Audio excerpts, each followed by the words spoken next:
Bam. We're live. We're live. Fresh cup of second coffee. Good morning, Martin. Good morning, Alyssa. Good morning, Mr. Mars, Bruce Wayne, Heidi Krum. Krum, Krum, Krum, Krum, Krum. Austin, good morning. We're ready. I'm ready too. He's not here. Jami Tikkanen. He sent me a picture this morning of him training with Björgvin Carl Gudmundsson. And it says, I'm still at the gym with this guy. It might get tight to finish before 4 p.m. I guess that's what time it is over there in the cold country. I'll most likely be ready 15 past. Does that work for you? Well, of course it does. Thank you for the heads up. Take your time. No stress. This is just a show that just goes and goes and goes. Carly, good morning. Nizzle, Graham, Christine, Nate Dog.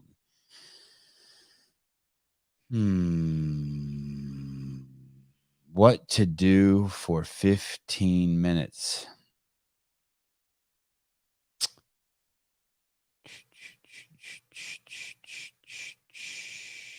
Yami and I go way back. I mean, I was trying to remember the first time we met. It must be like 2009 or 10.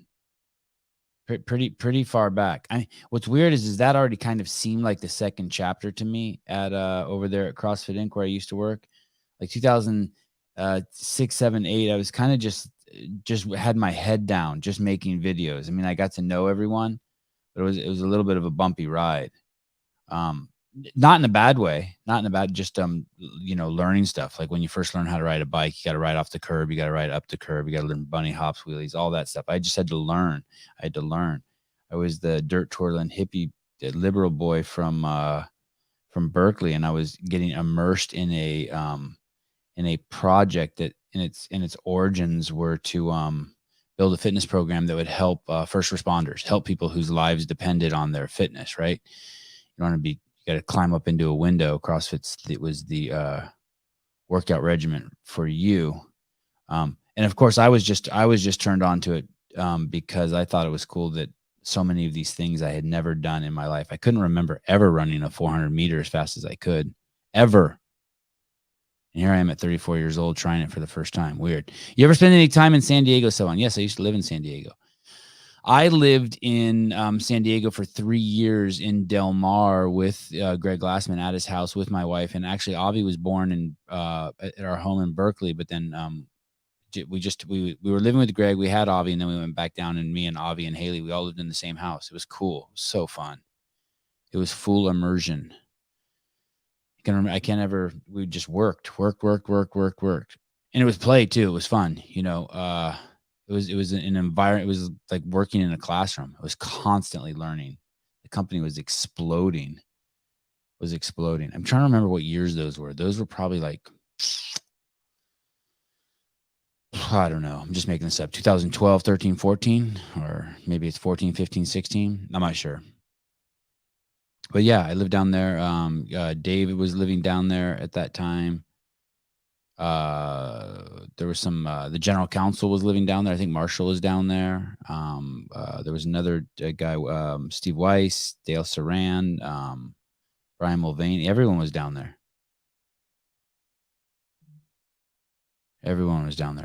I'm actually it's weird. I now accept. When I think of where Dave lives now, I do think of him living in Santa Cruz. But forever, that was just so weird. I never imagined any of us would move up here. Would all live up here. Corey, good morning. Keenan, good morning. Teddy Williams, what's up? San Diego's great. If you had unlimited resources, cashola, and there was any one place you could live in the world, it would be almost crazy not to put San Diego at the very, very, very, very, very top of that list. And recently I just spent 2 weeks in Newport. Oh, I'm so hungry. That's weird. I think in 400 shows, I've never said that. I just got hungry. I didn't eat yesterday. Yesterday was my fasting day. I fasted for more than 2 years, every single Saturday night to Monday morning. I stopped eating Saturday night, and then I started eating again Monday morning. I've done that for over 2 years now. My wife got me onto it. She's like 2 weeks ahead of me. Uh-oh. Already a text from my wife. That's weird. Did the dog eat? Yes. So San Diego just has crazy resources. Crazy resources. Everything's down there. It's expensive, but it's got it all. San Diego also has that thing where I don't know if we just want to jump right into this, but I think San Diego School District has that law where you can't give kids homework and judge them, grade them based on the homework they turn in because it's racist. It's so sweet. The insanity. So today we have Jami Tikkanen. I may have not have seen him. I was trying to remember the last time I saw him. Also, I think he taught with Chuck Carswell a level 1 in Italy that I went to and filmed in Milan forever ago. I mean, forever ago. And I think maybe that was the last time I saw him, but I'm guessing maybe I had to have run into him at the games. Yeah, Newport's crazy. Newport was so nice. It was clean. The only time I was in San Diego, I was there 5 minutes and had everything stolen from my car on Coronado Beach, safest place in America. Wow. Wow, that's a shame, Matt. That sucks. I'm sorry to hear that. Yeah, I don't think of theft happening on the island out there. I didn't spend much time on the island. It was always, I think I went out there once to film with Andy Stumpf. And then maybe a couple other times. I don't know why I went out there. But it was just always to do something over there where the Navy guys train, to film something over there. Nowhere in California is hippie-ish anymore. That's all gone.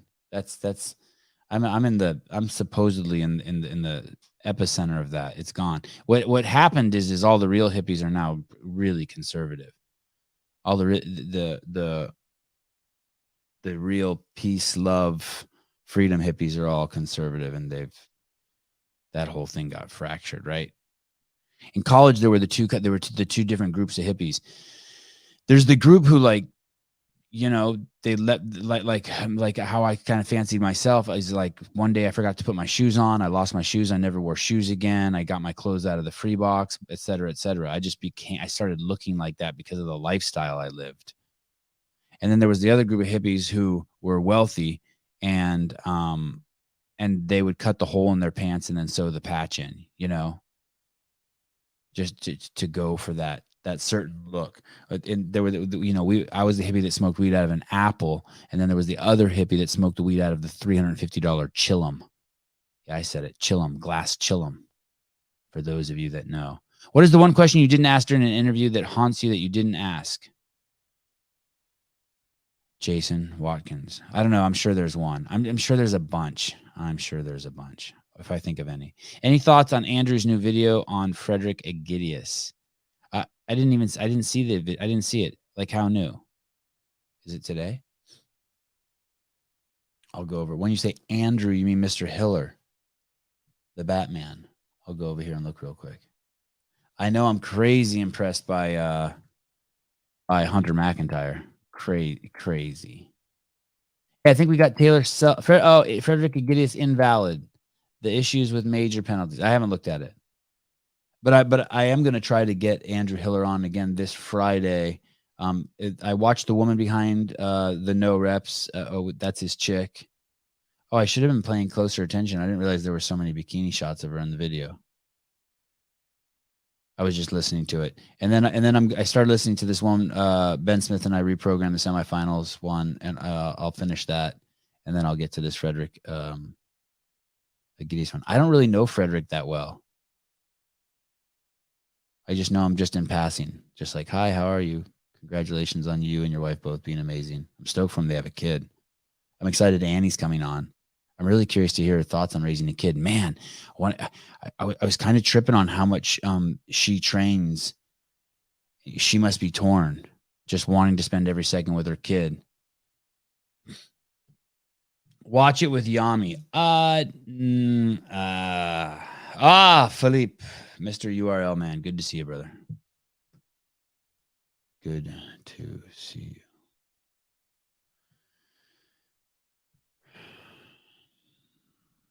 I'm looking through my notes for my live call-in shows to see if there's anything on here that I could talk about. Everything I have on here is just so heavy. And I don't, oh, here's something fun. Okay. So this, let me share this screen. This is good. I thought this was cute. Here we go. CrossFit leadership is a coachable skill. Leadership is a coachable skill by Michael Lorenzen. And this was published on May 10th, 2022, which is 6 days ago. I'm going to read you the first sentence, and then I'm going to skip down to the last paragraph, okay? You guys ready? This is, I don't even know where this is. This is on crossfit.com/pro coach/ leadership is a coachable skill. I didn't even know they published stuff like this anymore. Is this the CrossFit Journal? What is this thing? Is it?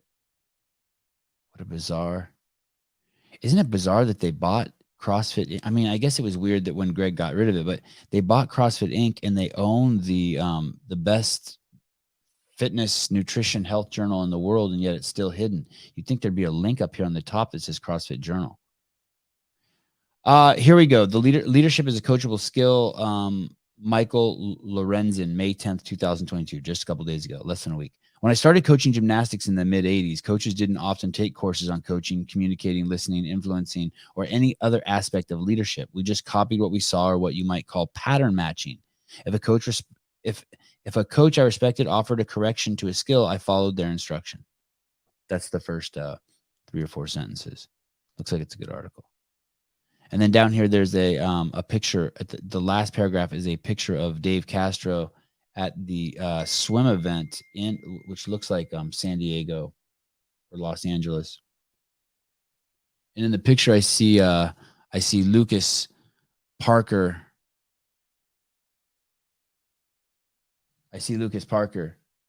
Josh Bridges, Dave Castro. It looks like Tommy Hackenbrook, all talking on the beach. Cole Sager, and they're having a chat. And this is the final paragraph of this article, which I find fascinating that this was published 6 days ago. Okay? This was published 6 days ago on the CrossFit website. Here we go. A final thought. A great example of effective leadership in our community is Dave Castro. From the outside, people have a lot of opinions of Dave they encounter on social media or TV. You might guess that he lives on the left side of the continuum, and I thought the same. After judging a decade worth of CrossFit Games, I learned that Dave has a really nuanced and effective understanding of leadership. The people I worked under at the Games, mostly seminar staff, are the most talented, professional, and inspirational group of humans I've ever encountered. And they would all run through walls for Dave. Even if it seemed like he was a crazy man ordering unreasonable changes, he effectively built personal, authentic relationships with each of them and understood how they worked and what they needed. He developed a sustainable, intrinsically motivating culture with his people. And when I would have rare individual encounters with Dave, he inevitably came across as kind, gentle, and open. I suspect this is a result of life as a SEAL. The more elite the unit in the U.S. military, the flatter the hierarchy, the more independent and the greater levels of intrinsic motivation and inspirational leadership. Dave models all of those things and is adept at applying the right tool for the right person in the right circumstance. That should be all of our goals as coaches who lead. It's an entire article on the CrossFit site from 6 days ago on leadership, and then the final paragraph is using Dave as an example. Hey, Jami. Hey. Jami, do you know this guy, Dr. Mike Lorenzen? No, I don't think I do. No. I don't recognize the name either. Maybe we would recognize him if we saw him. Maybe, yeah. Jami, I was trying to remember the first time we met and the last time we saw each other. I couldn't remember either. Were you at that level 1 in Milan that I went to and Chuck Carswell was there? Does that sound familiar at all? No, I don't think so. When was that? It was at an indoor shooting range. Oh, yeah. I was there. We've seen after that for sure. But yeah, that was in that like crazy. They had laser tag and indoor shooting, and yeah, I was there. They ended up being a competitor of CrossFit, right? They ended up like opening their own like those guys. They were, yeah, there was a whole thing. Yeah, they were pretty they were like ambitious entrepreneurs. I don't blame them. I don't blame them. Yeah, for sure. You're in Iceland. I'm now in Amsterdam. I am in Iceland, but we just flew in yesterday. Yeah, we flew in yesterday, and we were just at the gym training a little bit. No shit, you're getting ready. It's that close. Yeah, a couple days, and then we get going with the semifinals. Are you pumped? I'm excited.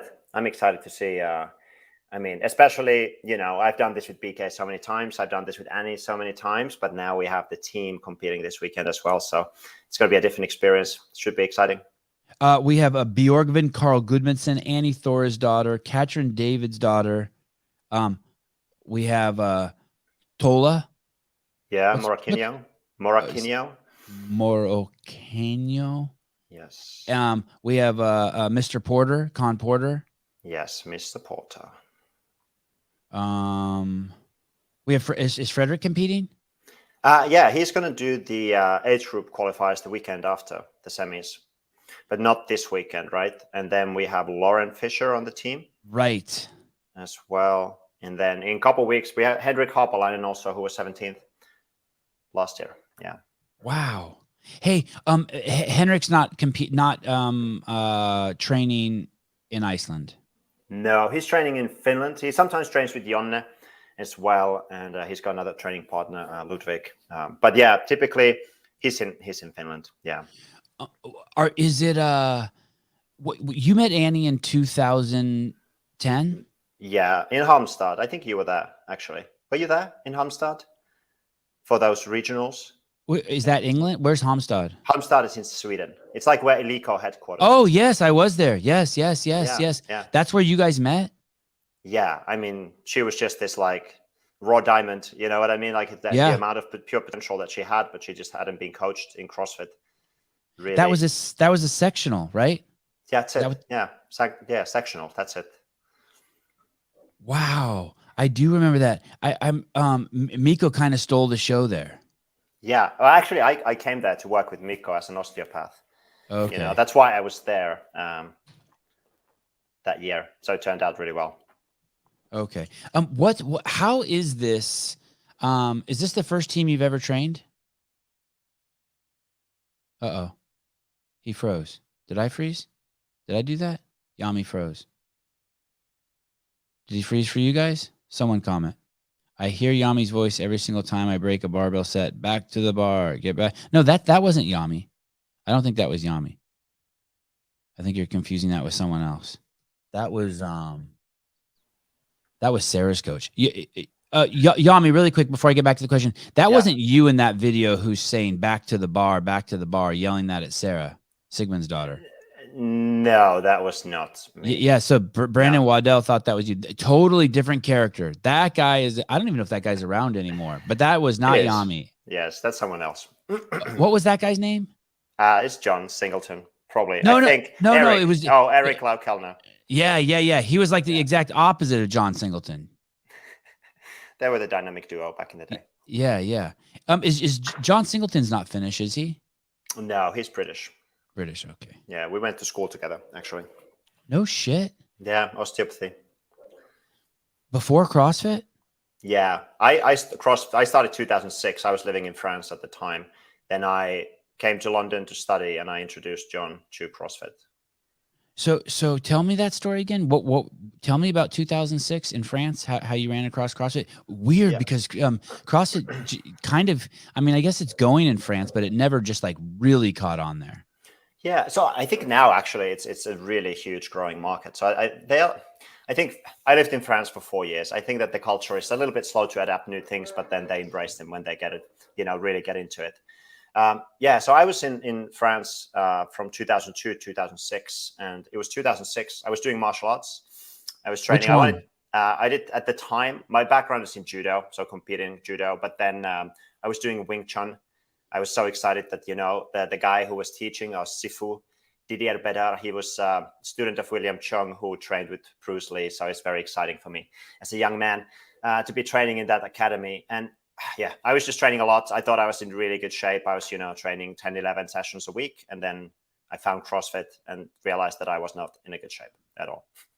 And how did you find it in France? By the way, did you know Dave's a huge fan of Bruce Lee? Did you guys know that? Did you know that? I didn't know that. No. Huge. I Yeah. mean, like the way you talk about it, like he influenced you, he influenced Dave greatly. Yeah, I think that there was just so much good philosophy of thinking about integrating different things in different styles.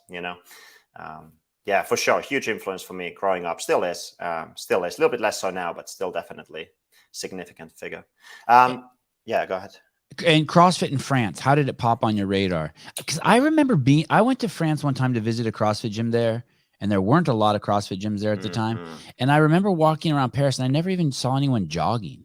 Yeah, no, mainly just smoking and eating croissant. Yeah, no, I mean the culture is changing, it's shifting for sure, but especially for women, I think that the traditional French image was different, and now it's changing. It's really great to see. But I found it online. I was just looking. I was always just curious, so I was just looking for different ways to train. Get an edge on the other people who I was training with. They were technically better, so I thought if I'm better conditioned, I have a better chance. And I just, it was Alta Vista back in the day, no Google. And I just searched training methods. I think I came to, like T Nation and then Cyberpump. If you know, that website used to exist. It was like big high intensity training, like weight training page. And then somehow managed to stumble across CrossFit.com. And I was working at a hotel night shift at that time. And I just spent all my night shifts just reading CrossFit Journal, everything that Greg Glassman wrote and trying to integrate it, think about it, put it in practice in training. How did you know when you came across it? You're like, okay, this is it. This is what I'm going to dive in on. Yeah, I think there's two things. One, I had trained since I was 6. So I had a good feel of, what works for my body. So when I tried CrossFit for the first time, it was like, wow, it was very, very different hit than what I was used to. And then the other side of it was the intellectual aspect to fitness that I think he really brought into it, like thinking deeply. First principles would be trendy to say nowadays, like thinking through first principles about fitness. And that appealed to me intellectually, like immediately as well. Obsessed with learning is how you've described yourself. Yes, I feel like that's appropriate. To the point to where you listen to books at 2 speed and 3 speed. Yes, especially when I was teaching the level 1s and traveling all the time. Then that's what I did. I tried to read a book every weekend when I was doing that, just like the airport time and like all the airplane time. Yes, it's not as intense right now because that try to balance it with work so that it's not everything is not so intense all the time. But yeah, there was a period when I was doing that. So in 2000, how did you end up in France from Finland? You're Finnish, correct? Yeah, I'm Finnish. I finished school, and then before going to university, I had studied French for a really long time, but I felt like I can't speak French, and it was really frustrating to me. So there was an opportunity from Finland to go and work at Euro Disney in Paris. And so I took a job interview, got hired, and then I was going to go for 6 months. And then I went there. Then I found a martial arts school 3 months later. And I was like, wow, this is what I kind of always wanted to do. I kind of wanted to become a martial arts instructor. And then through that, I found a school, Chinese medicine school, through someone in that school. And I started to study Chinese medicine in France. So then I stayed for my studies. I went to work, but I stayed for the studies. What did you do at Disneyland? I did a couple of different things. I did what's called a guest flow. So it's kind of making sure that people stay where they need to stay during parades and shows and things like that. And then I did guest services, which was like guided tours, VIP tours, and dealing with all the complaints and all the issues in the park on like a guest level. And you spoke at the time Finnish, English, and French? Yeah, the French came after, let's say, 6 months of having a headache every day. Then I started to, I have this distinct memory of dreaming in French and being like, wow, this something changed in my brain. Wow. And so those are do you have any other languages besides those 3? I mean, those are enough, but. Yeah, I can fake a couple languages. Like I can fake a little bit of Italian, Spanish, and German, but it becomes quickly obvious that I don't actually speak them.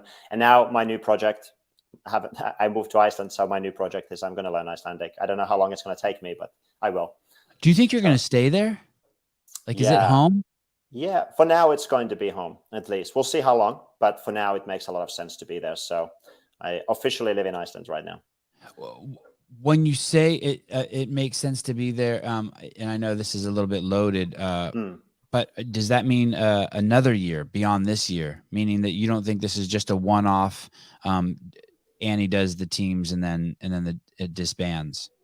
No, there is definitely going to be more to come. I feel like we're just getting started. I mean, let's say with this generation of athletes that we have right now and the team, and then I think that there's a lot of future generations coming from Iceland as well.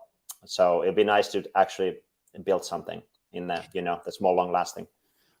Anyone in specific you're talking about? Because the generation that you're working with, I've been extremely pessimistic about, and unjustifiably so. I mean, I thought I would never have guessed, and I would never bet $5 that Annie would be on podium last year. It really is truly one of the most remarkable things I've ever seen in the sport. I mean, she was at the 2009 games. Yeah. She had a baby. She had a massive injury. And those two girls she was on the podium with are the two best. I mean, yeah, like those are the two best ever. I mean, I think if any of those three girls who are on the podium can go to any of the games and win, I mean, in my opinion. Yeah, for sure. I've said this every time. Last year was like holding things together with duct tape and chewing gum. Every day was a struggle and a challenge, and we were able to. Yeah, because of logistics or injuries, or that there's a baby, or I mean, it's just crazy. Yeah, like it's everything, right? Like it's like her getting used to being a mom and what that entails on day to day. Yeah, and then coming back from pretty traumatic childbirth that was not easy to recover from, and then or everything that you have to deal with as an athlete, with your identity between being a professional athlete and being a mom, and being a girlfriend to Frederick and everything else, like that. There's a lot to manage, and then just having some things post pregnancy that need to be dealt with. So just keeping her body, doing things that her body could handle on a given day, and that was always variable. That would always be a moving target. So we had to constantly adapt things, and I think that was such a good learning experience, because there was, every day was a new challenge basically. But keeping, being able to keep that together, that was really what I refer to as like with the duct tape and chewing gum, just trying to keep the boat afloat for long enough for it to make it to the harbor. I want to come back to this. I got too many threads open right now. I want to finish this. I really want to come back to this. It's fascinating.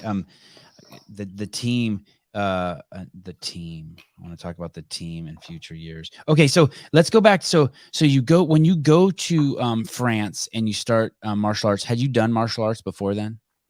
Yeah, so I started judo when I was 6.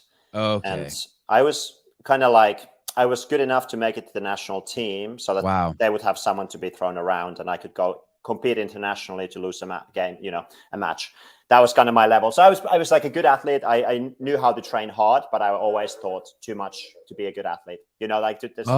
Interesting. Too analytical for my own good. Not necessarily in a productive way like someone like Fikowski would be in CrossFit, but maybe more in like generating too much anxiety in competition setting about worrying about all the potential outcomes and things like that. So I think I knew relatively early on that I'd probably make a better coach than an athlete, but I also loved pursuing that side.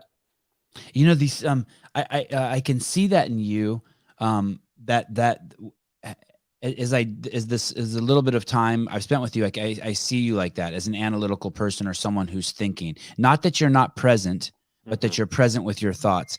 And what's interesting is when I think of people like Rich Froning, I don't think that. I just think of him as a good old boy, just like, I just get out there and work. But if you talk to him, he's sitting in his motorhome at night during the games, and he's not sleeping, and he's running through exactly what you said, all the possible outcomes.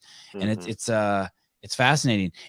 That's a must, though, isn't it, to be successful?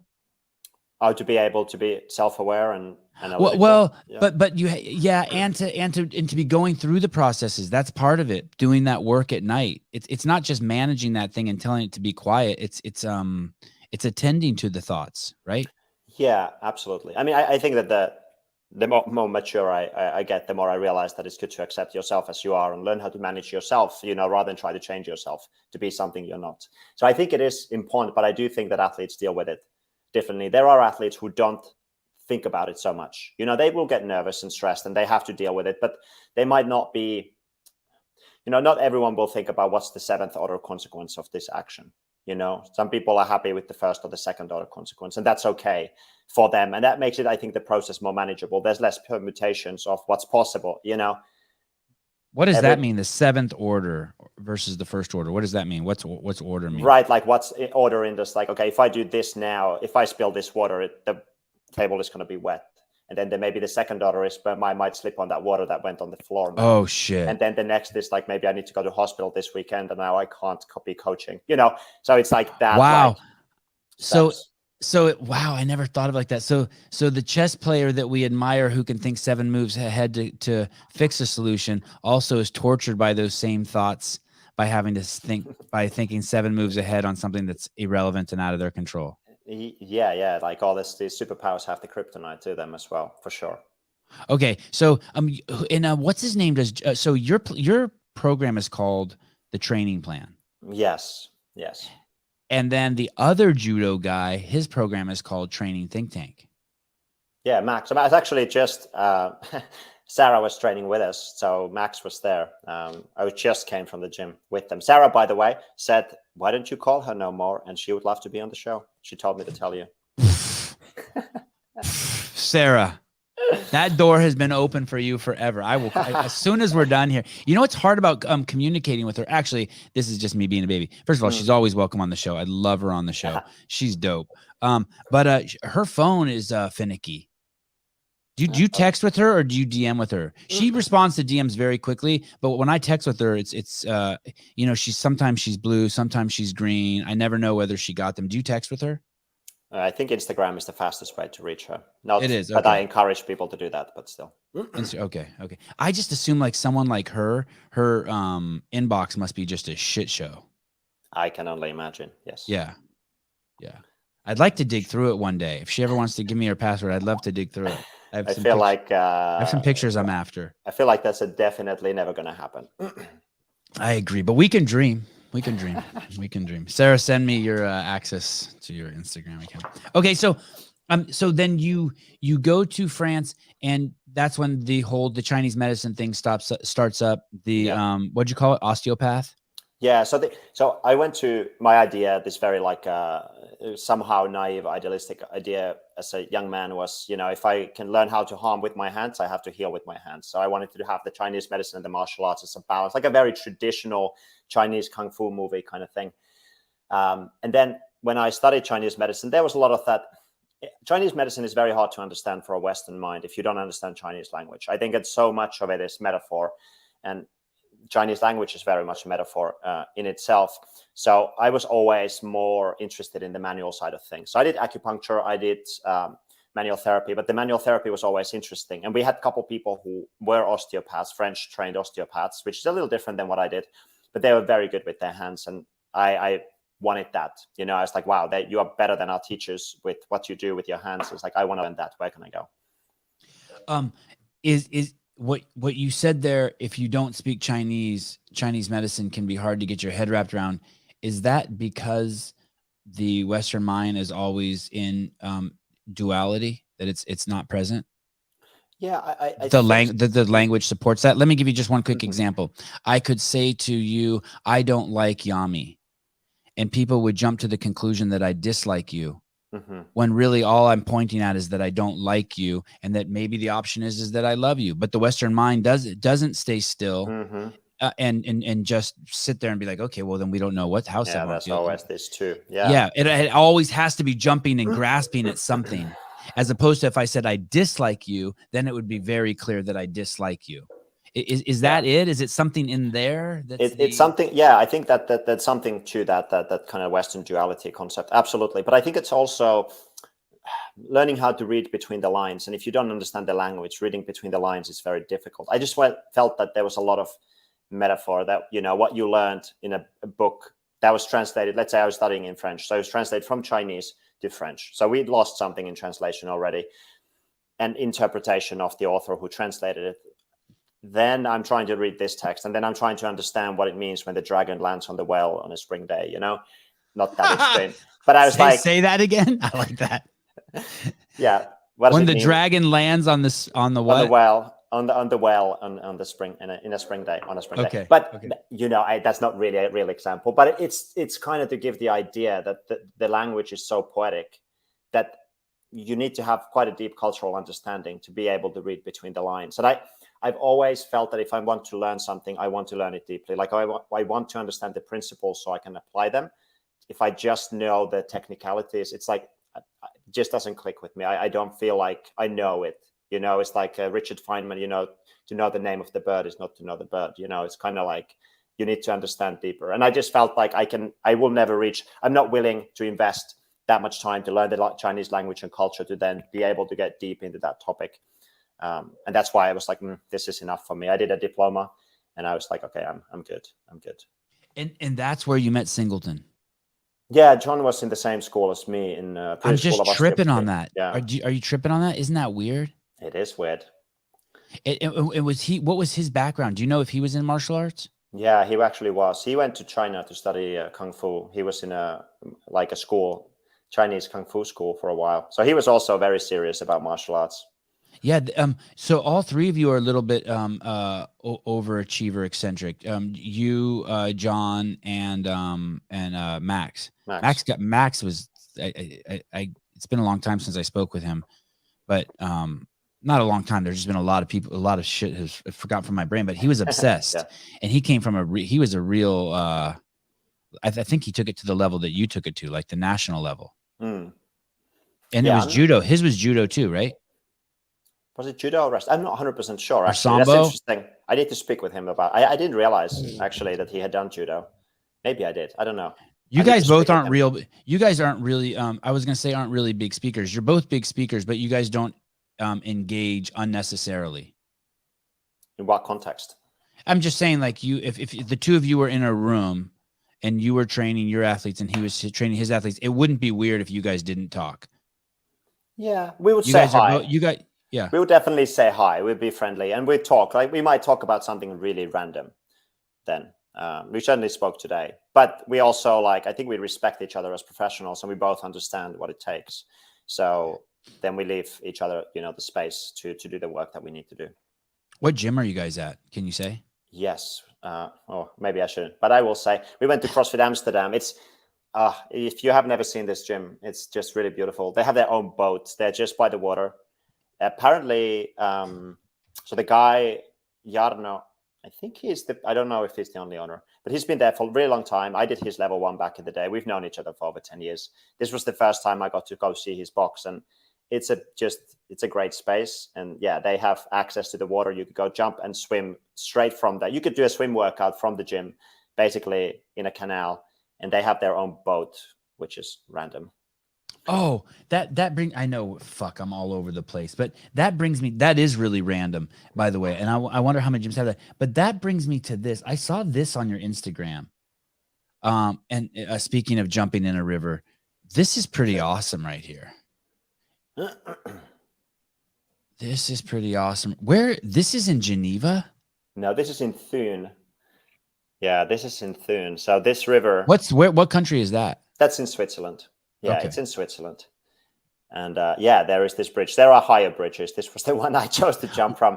Well, it's not the bridge, it's the water. Look how aggressive that water is. Yeah, it's wild. It's wild. You just want to stay on the surface. You don't want to dive. Otherwise, you don't know where you end up.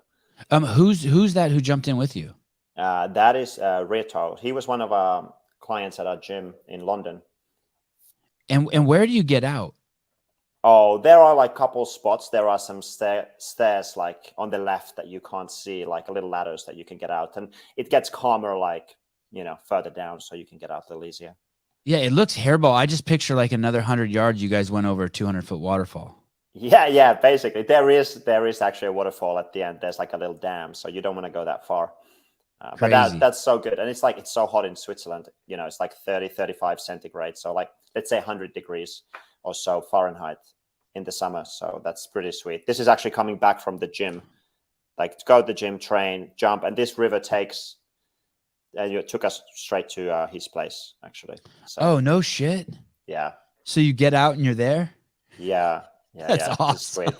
Did you do that a bunch of times? Mm-hmm. Every time I could. Yeah. When I was there, I mean, it's just, it's awesome. Wow, what a great story. You work out at the gym, then you jump in a fast-moving river, and it takes you to your front door. Yeah, exactly. And people there will have like dry bags with them, so they put all their stuff, and they actually use this in the summertime as like a means of short distance transportation. You know. Is this someone in the window too? I just noticed. I'm watching you. Right there. Is that a Oh, lady? Like, yeah. I don't know who that is. They probably get the show. I mean, that bridge is people are jumping from it all the time when it's warm. So is that legal? probably. I In the mean, U.S., they'd never allow that. That's yeah. far too dangerous. There are Far too bridges that are dangerous. like 3 times taller than that lead to a similar river that people are jumping from. So if they are allowed, then I think this one is good to go. It's good. So, so you do this program, and then you never knew John Singleton. Is that John? What do you mean? What's Oh, Singleton's first name? John. Yeah, John. John. You didn't know John before. You meet him in the Chinese school of medicine, and then Osteopathy school. Sorry, in London. that's okay. My bad. Yeah. And then oh, you don't meet him in France. No, so I study in France. I graduate from my school. I apply for osteopathy school in London, and then Okay. I moved to London from Paris and start my studies there. And that dude, and at that point, you're already doing CrossFit. Yeah, at that point, yeah. I had done CrossFit at that point for like a year and a half, coming on 2 years. And so you say to him, "Hey, dude, you want to try this CrossFit shit out?" And he says, "Sure." Yeah, I think it was kind of like I was training. I would always go at lunchtime and people were wondering what I was doing. And then I was training in a park at the time. The first time I went to a CrossFit gym anywhere in the world was 2009. You know, until then I just trained outside in the park. I'd have a set of rings and I had a kettlebell that I went to buy, and I didn't have a car in London, so I had to carry this kettlebell for like a couple miles just to get it home. It's a 24, so nothing too heavy, but it was still an effort. Yeah. At the time, I would just have 2 kettlebells, a set of rings, and then a park. There was like a pretty nice 2 loops, like a 400 and a 600-meter run loop. And yeah, most of my training was done there. And then sometimes the university had a gym.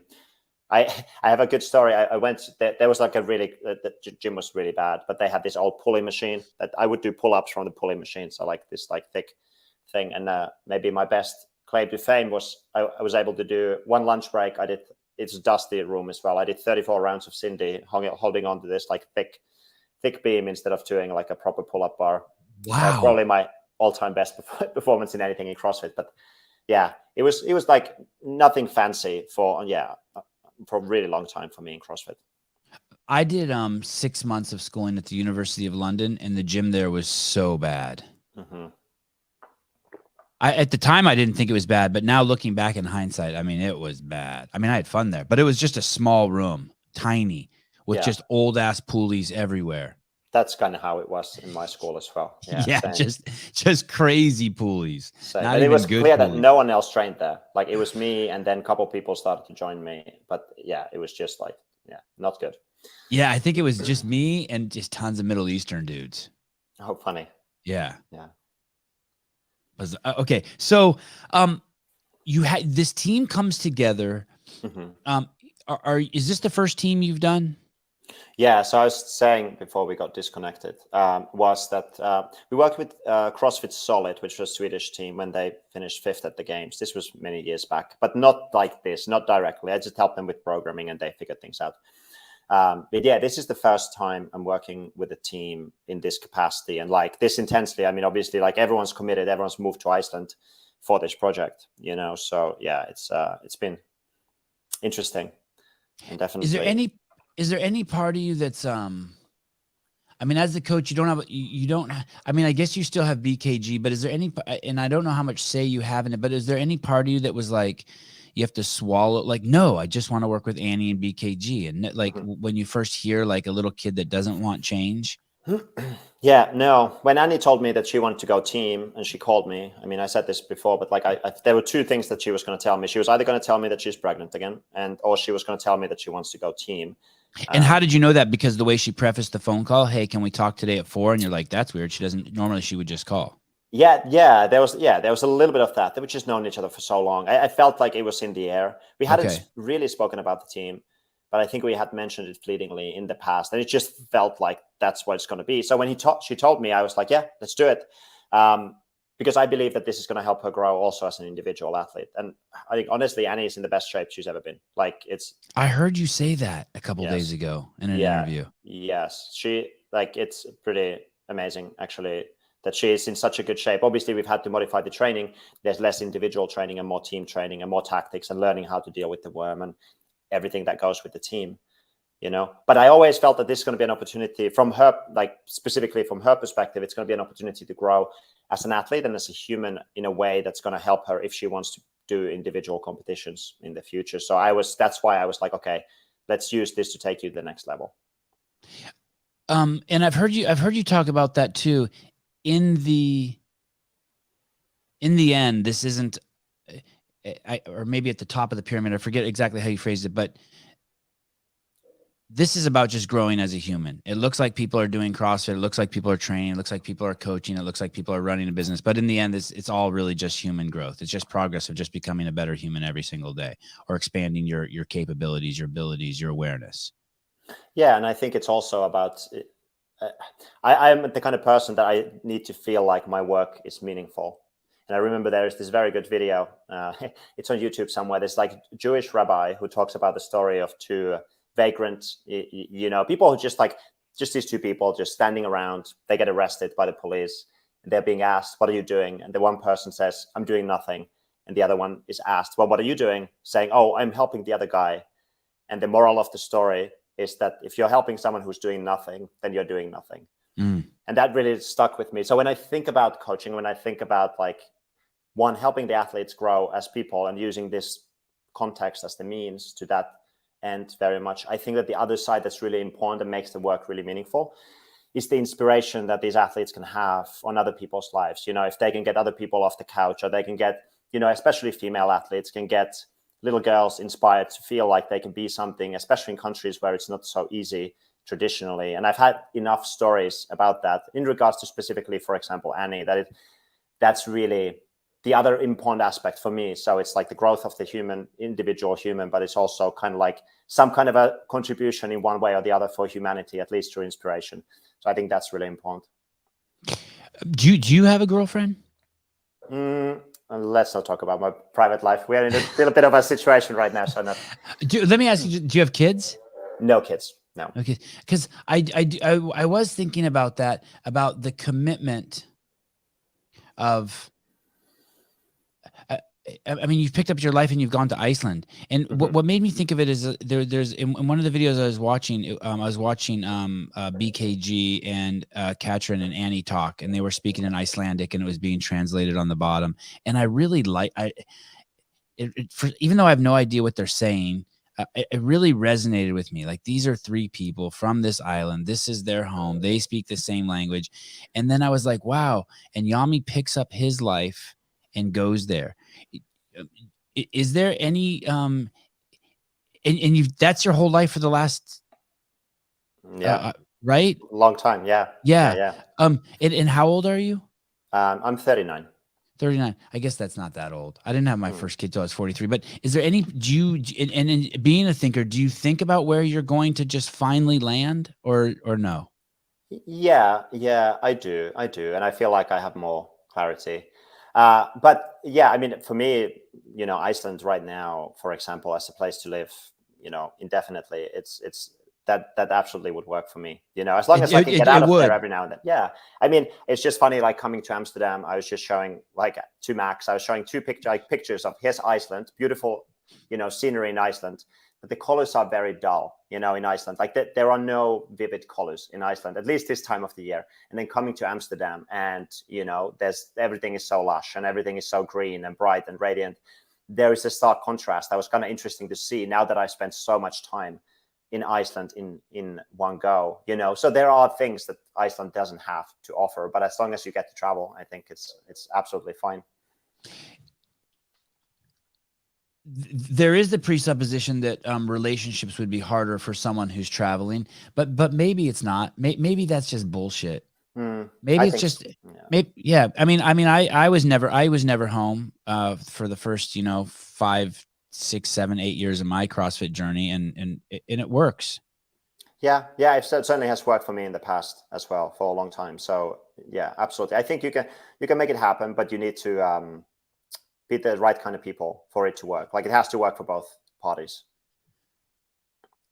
And if you can do that, you can do anything. Yes.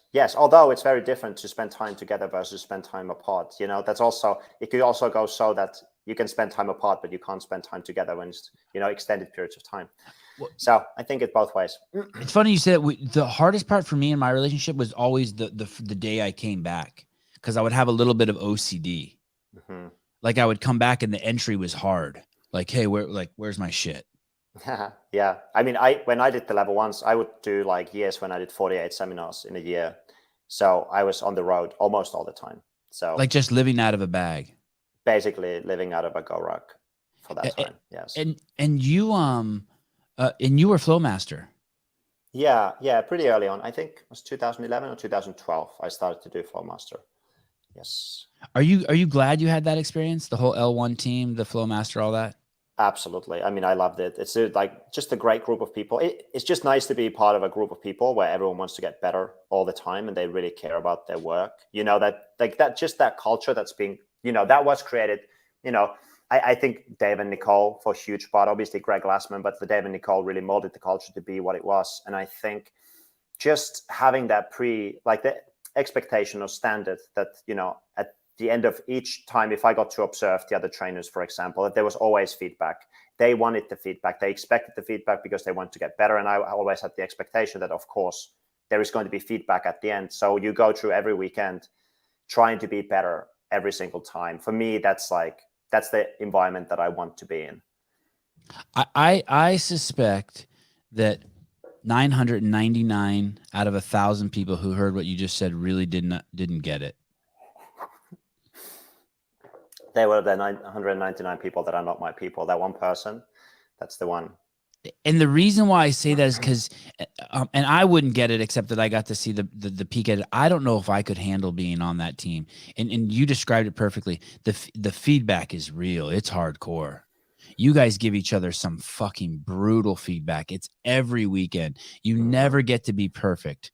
You know what I mean? I mean, but the other piece that I don't think that's really hard to understand is there's a culture, like a real culture. Like you don't use that word lightly. Like it's a crazy culture amongst you guys. Healthy. Yes.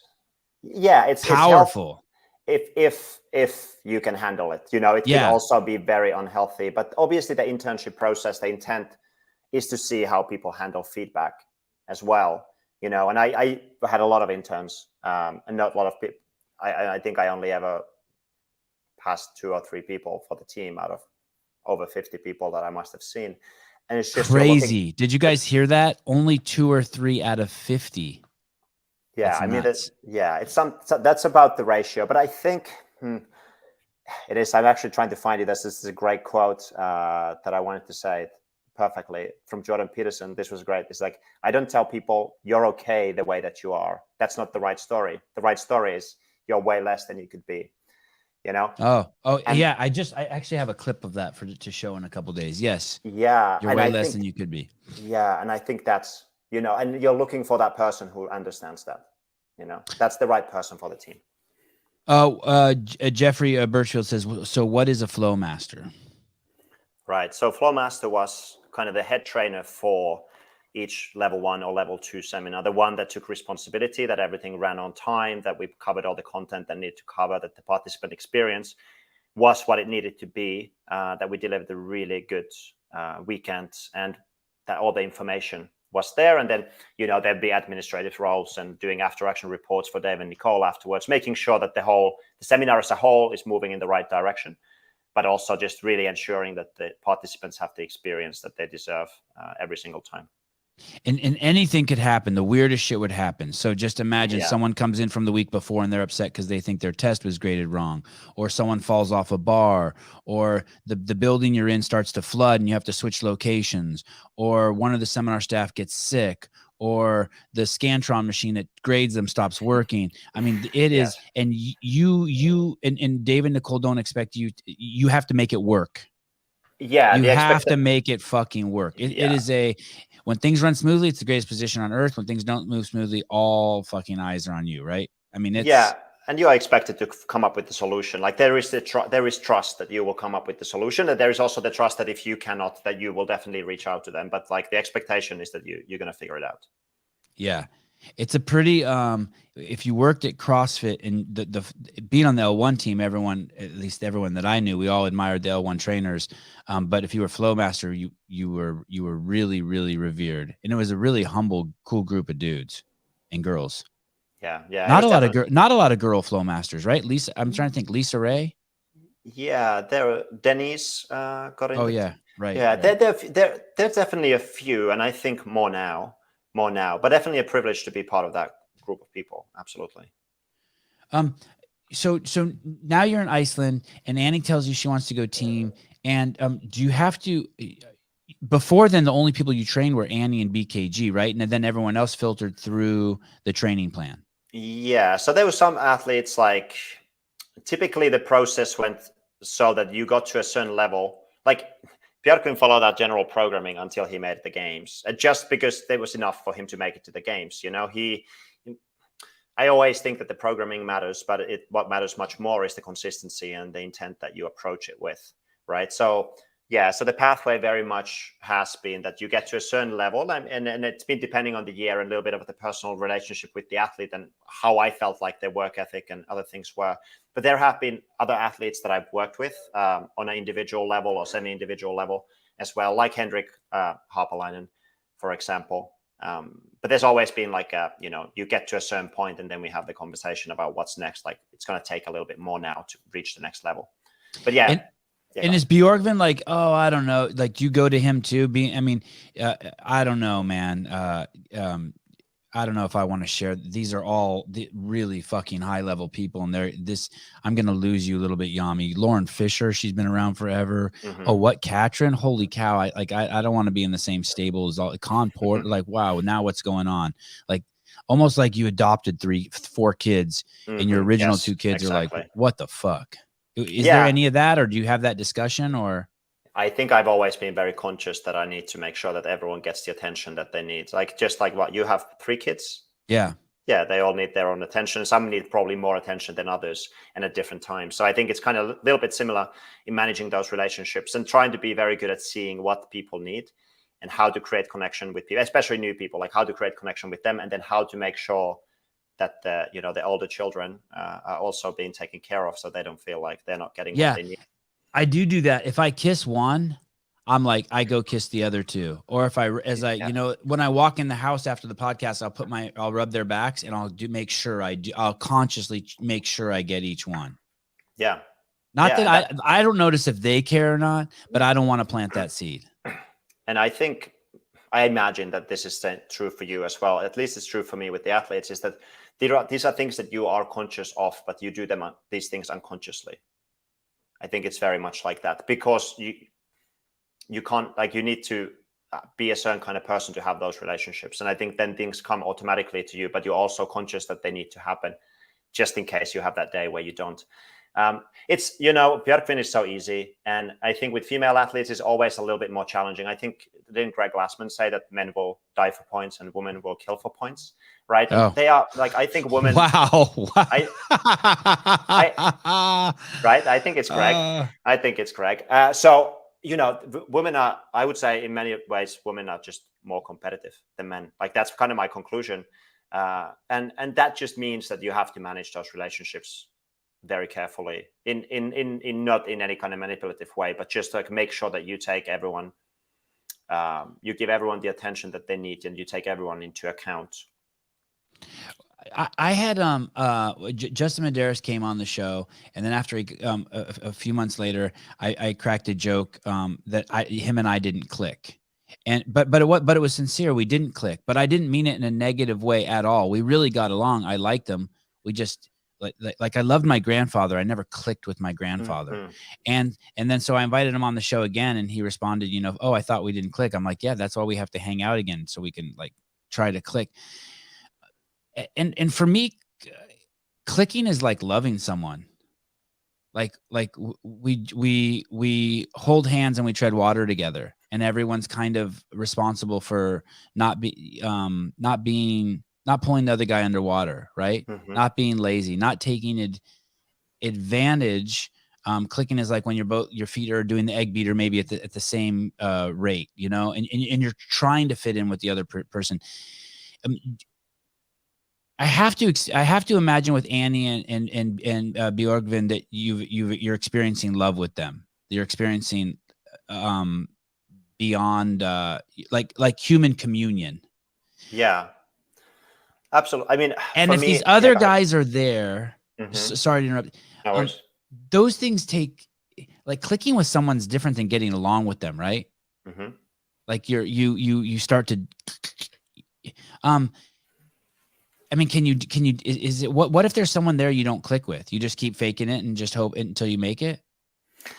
I think my answer would be I make sure that I do click with them. Okay. You know, I Okay. think I of the like it. connection because Especially Americans, and you're like you are a different culture than Mhm. Lauren Fisher. She comes from Stockton, California. I mean, it's a completely fucking different planet. Yeah, I think in like short term with athletes, I mean, there are a lot of different philosophies. I say yes, I love both Annie and Björkvin, and we've had this long relationship, and we are friends as well as having this working relationship together. And I think that's been really important for the longevity. But the foundation of that is trust, and it always has to be the trust. I trust that they will do the work to get to where they want to. They tell me that they want to go, and they trust that I will do the work. And if I don't know, that I'll ask and I find answers and I tell them and I'm honest, you know, and that foundation of trust, I think, you know, like short term with the team, for example, I feel like, you know, we have level of friendship already, which is great. But at the same time, they need to trust me. They don't need to like me. And that's okay. I do think that that's not I don't feel like they dislike me, but there's certainly times in training that they will dislike me, just like Annie and Björkvin, etc., because the process is painful and difficult. You know, I ask them to do things that they might not want to do, or at least, you know, it's hard for them to want to do those things. So more than not want to do them, right? Mhm. It's even a different word. It's something that they're questioning.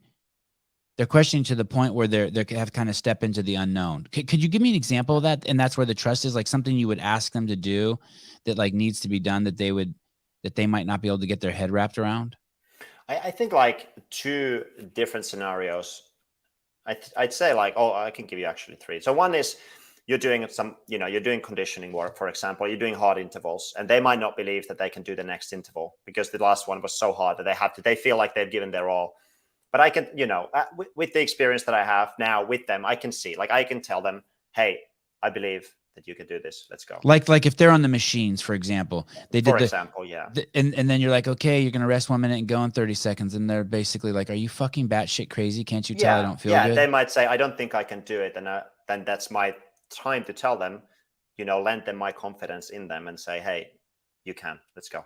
Let's do the work. Do you ever ignore them when they do that? By ignore is not the right word. No, just don't say anything. Like, just that's just a thought that they had. I'm going to let it pass for them. Yes, sometimes. And sometimes it can be just body language, you know. But I try to be very cognizant of what they need in that moment. Like, I think this is like communicating with athletes, kind of what I was saying before. A lot of it comes unconsciously, but there's a very conscious process of what's the outcome that they need right now. Like, what do they need right now to do the thing that we are doing here in that moment? And I think that's always the background baseline consideration for me when I'm speaking with them, is to try to figure out what do they need right now, especially in training. Like, obviously we're more relaxed at sometimes, but like in that moment, I'm just looking for the outcome for them. And that can be, you know, that could be me walking away, that could be me smiling, that can be just patting them on the back or just saying something to them. The work needs to get done. It doesn't matter. Yeah, ultimately, how it happens. Exactly. Yeah, it's just like pulling it out of them. You know, what do they need right now to be able to do that? Sure. That's how when I in a lot of my life, that thinking like that has been so successful for me. I don't care about being right or wrong. I just need to get what I want. Like I just have to cross this bridge. It does. Yes. Like it's like when someone says, I don't know what the example is, but when someone accuses someone of cheating, so if you were escaping from a burning building and you kipped to jump out the window and someone said that's cheating, you're like, okay, you know, like I'm okay. I can live with this. Fine. Yeah. The point wasn't to not cheat. The point was just to not burn. Yeah. Absolutely. in the building. Yeah. I have a video here I want to show you and ask you. Bjorgvin looks scared here, and I'm wondering if you think he is. Let's see what's going on. I'm wondering if you probably didn't sense it at the time, but I'm guessing if you I'm wondering if you sense it now. He looks worried. Look at his face. Does he have concern that maybe he's going to lose his coach here? No, he's concerned that I'm bench pressing more than he is. That's what it is. Okay, good. Okay, that's what good. it is. I see this look on his face, like, oh shit, Jami shouldn't be doing this. He's gonna. No, that's the look on my face. Like a couple days before the games, when he does a backflip off a pier to the water or something like that. That's my face. Now he's just worried that I'm gonna bench press 5 kilos more than he is. What is this? 315 pounds? It's like just under. It's 140, so it's like a little under. Okay. He's being a good dude, and he has the training plan shirt on. I want to show you guys something that I just noticed. This is, you guys all know this already about CrossFit, but there is a man in a wheelchair you can see working out on the right side of the screen. Then you see one of the greatest athletes that's ever fucking walked the planet come in the picture, stage left, Katrin, David's daughter. And then right there, she's putting her hands on maybe the greatest coach, easily arguable the greatest coach in CrossFit, and then high-fiving one of the most phenomenal human beings, also male, Bjorgvin Carl Gudmundsson. And this is, I mean, I just don't think you see, maybe I'm wrong, but I just don't think you see LeBron, who isn't nearly as fit as Katrin or Bjorgvin, working out in this environment. And yeah, it's cool. Yeah, it's so cool. Yeah. One of the things that really made me want to be in Iceland is that gym and the environment in there. And you know that's Annie's gym. What gym is that? That's CrossFit Reykjavik. Okay. And there's just so many people who want to be better, whether they are competitive, like they have a great teenager group of, a lot of, good athletes in the coming years for sure. And there is just this culture, people who go take a class. And then there are people, the Icelandic names are so difficult. I can't say his name properly, but the person you saw on the right, like people are just there and they're going after it, like it doesn't matter whether you're taking a class, whether you're training outside the class, whatever you're doing, like people are there just to get better. And it's just like, it's so like freaking great to be in that environment. Like it gets me fired up just thinking about it, and it doesn't matter who you are. It just doesn't. It's a trip. I don't know if it's still like this. I bet it is though, but Iceland has more CrossFit per capita than anywhere in the world. Yeah, I wouldn't be surprised. I mean you got a place with 300,000 people. You get 30 gyms. I mean, that's. Yeah, is it only 30? I don't know. I haven't looked in years and years, but it's just it's definitely a lot, and it's really embedded in the culture now, I feel like. In the most superficial sense, how is the team doing? How Annie, Tola, Khan, and Lauren Fisher, how are they doing? Yeah, I guess we're going to find out on Sunday night, right? Over the next 3 days. That's the test. But yeah, I think we're doing really well as a team. There's things that we need to work on for sure. I'm not going to pretend that everything is, that we've mastered every aspect of team competition. That would be very unrealistic in this time. But there has been definitely that kind of relentless quest of just being better each time and fine-tuning details and understanding the team competition. And, like Tola and Lauren, especially Khan, also has some experience in the team. But like we have people who have done a lot of team competitions. And I've been trying to really rely on them or lean on them to give their expertise to me as well, because they have maybe better understanding of the team than I do. So I think with the short time that we've had, we've definitely been able to put together a team that's going to be a very legitimate contender by the time we get to the games. But of course, now this weekend is going to be our first in-person proper opportunity to compete. So I'm looking forward to seeing, not what goes right, but what goes wrong. What do we need to work on? Because I'm sure that there will be things, and I don't hope that things go badly, but I hope that, we get challenges so that we know what we need to be ready for. Because this is going to be a hard competition, of course, but the games is going to be a completely different level. You will Katrin, David's daughter, and always Corey, respect, know your audience, respect. Will Katrin, David's daughter, and Bjorgvin Carl Gudmundsson also be competing at this event? Björkvin is competing this weekend, and then Katrin is competing in the strength in depth. So that's the final. Will you go to that also with her? Oh yes, yeah, absolutely. So it's real. You really are coaching her. Oh yeah. Since more or less since Rogue, like it was kind of like leading up to Rogue, we were kind of testing the waters a little bit, and then coming from Rogue, like yes, absolutely. It is hard to see. Because nostalgically, you see these. It would be like seeing Annie go to Ben Bergeron, right? Nostalgically, we've followed the sport for so long, and we always know it's Jami and Annie. And nostalgically, everyone's I think has enjoyed the Katrin and Ben relationship. Like you would see them together. You could recognize the intensity and care in the relationship. Yeah, and so to see her come over there, it's a it's like a shock to us, right? It's like you open up your peanut butter and jelly sandwich, and instead of peanut butter, it's mayonnaise, and you're just like, wait, what? Are you sure? I mean, I'm Scandinavian, but mayonnaise is a little harsh, right? Sorry, I know it was a bad example.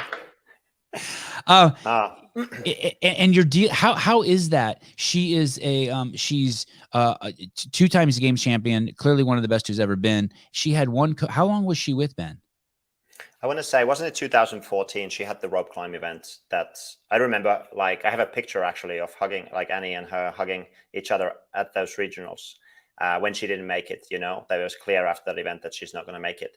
And I think it was the year after, right? She came back 2015, 16. You know, they started sometime 2014, probably then after the regionals, they must have started working together. So, and then until now, like this summer or like this last fall. So there's maybe there's more, but let's say there's three different kinds of athletes where they come from. You get someone young that's never had a coach, so you get them. Then you get someone like Annie that you have a long relationship, and then you get someone who's amazing like Katrin, but she's had this other coach for so long, so she has her habits, she has her ways. Do you assimilate to her, or does she assimilate to you, or is it both? How does it work? Yeah, I think it's both. I mean, she has a lot of good habits, and I mean, I think that it's kind of like. I mean, obviously, right? I mean, you're fine tuning like a perfect muffin. You're like, well, what are we going to do to this muffin? Yeah. Well, in a way, I think it's like she clearly has to have done many things right to be able to be as good as she is right now. And then I think there are some things. This kind of happens in CrossFit, and I think this must, in some ways, happened even like before Katrin worked with Ben. And I think that a lot of the great CrossFit athletes are great athletes because they are because they're great athletes, not because they received good technical coaching early in their career. So a lot of the athletes that I see that are very high level, they still have a lot of fundamental like technical challenges in their movements. Like Katrin's muscle ups, for example, rope climbs historically, the upper body pulling and things like that. And I think that they are very hard to address, you know, and I think that when Katrin went to Ben, she already had a certain amount of habits that they were able to work on and improve. And so in many ways, you know, what we've been doing this season is kind of go back again to a lot of the fundamentals and work on those. And I also recognize that even though, you know, she's in a very good place right now, this work, it cannot be complete in a single season. You know, she can be ready and she can be a contender, but there's no way to do all the work that we need to do in just like 9 months. It's just not enough time, you know? So that's one aspect to it. I think the other one is really that, like, with the work that they had done together, I mean, obviously Katrin's comes in, like, she knows so much, she can do so much. They've done so much valuable work. It's like, I have the privilege of inheriting that work in some ways and not having to lay those foundations in place. That's really interesting because then you can focus on, you know, I can focus on the things that I see through my eyes that might be different than another coach would see just because of their past experiences, education, and everything else. It's like we're all looking at the same person from different angles. How could they be better? And that's really interesting. She of all the athletes, and maybe it's just because you know, she has so much content out there. I always hear her say this same thing over and over. She believes she's excited to get better. She makes that very clear when she speaks. The coolest thing about this is I know that I can get better. It seems to be a mantra with her. And I guess that would be a must for you to coach her, because if she didn't think that, what would be the point of coaching her? Yeah, absolutely. Absolutely. Especially, going back to like very basic things, an athlete at that level would be, very difficult. I think there's a balance though to play. I think it's very important to know that you can be better. It's also really good to know that you're great, and remember that, because it could also go the other way, that we break everything down so much that then she would feel like she's not a good athlete. That was kind of like an important balance to play. It's like, hey, remember that you're great as you are. You've already been world champion multiple times. You are very good at what you do. Now let's get better, rather than, the other alternative, which is like, well, you are not that good. It's like, no, you are amazing. And that's the opportunity. I just saw recently, one of my sons has been playing tennis for 3 years, or almost 3 years. And the first 2 years he was, we played so much, and he practiced so much that he grew really fast in it. But so he was always with older kids. And when you're a 5-year-old and you're with 7-year-olds, no matter how good you are, you can't beat them, because they can do some movements and cross the court that with no technique, they can still beat you. Right. Just like the greatest martial artist at 7 years old cannot beat me up. You know what I mean? Like, I just throw a cinder block at him. Right. At 4 years old, maybe at 7. No. Okay. At 4. Thank you. So now he's in a class where he's the best, and he's 7 now. And I'm like, I wonder why the teacher's not moving him up. So I asked teacher, why aren't you moving up? He goes, dude, he just spent 2 years of just losing nonstop. I need to keep him here, even though he's better than most of the kids in the class, if not all, because he needs to start learning what it's like to win. Yeah, that's good. I guess that's the psychological piece, right? You don't want to just always be losing. You need to experience some winning.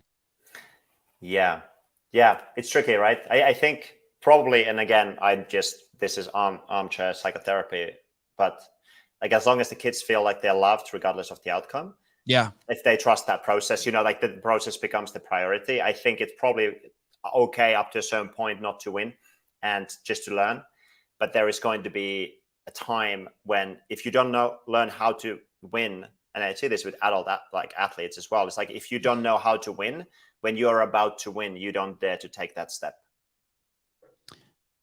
Right. And how would you describe that step? What is that step? So let's say the classic thing would be that you're at the regional semifinals level competition. You're coming to that final event. You're clutched on that, your first CrossFit Games spot, and you choke because the pressure there.